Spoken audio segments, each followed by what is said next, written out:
During afternoon tea, there's a shift in the air, a bone-trembling chill that tells you she's there. There are those who believe the whole town is cursed, but the house in the marsh is by far the worst.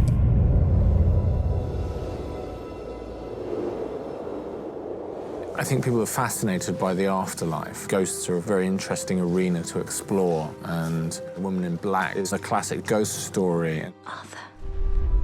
After the death of his wife 4 years ago, my character Arthur becomes completely detached from the world.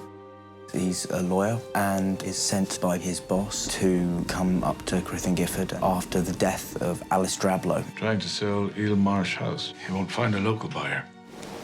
Good evening. I have a room booked until Sunday. Well, we're back to the rafters. It's that classic motif of somebody going into a village and being made as far from welcome as you can possibly imagine. I made it clear to your firm that there was no need for you to make the journey. It's a pleasure to meet you, Mr. Kipps. He ends up at this remote house where he sees the ghost of a dead woman. I saw a woman. I can assure you no one goes there.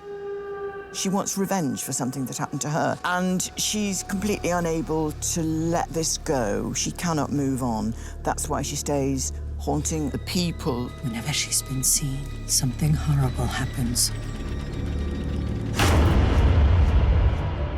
James brings a vast understanding of the thriller genre. From a cinematic point of view, I love the fact that it's about what's just creeping into the edges of the frame. If you close your eyes or if you blink, are they there? Is the woman in black there? Is there something creeping out of the darkness? Who's there? And I think as a filmmaker, that's a wonderful thing to explore.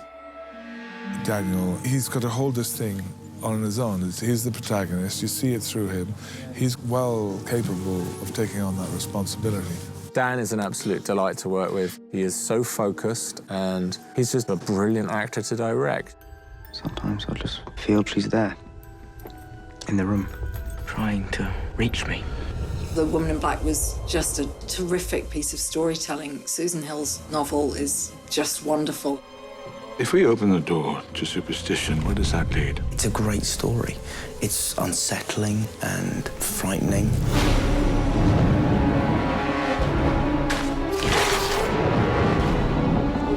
It's a film to make you afraid of the dark, definitely.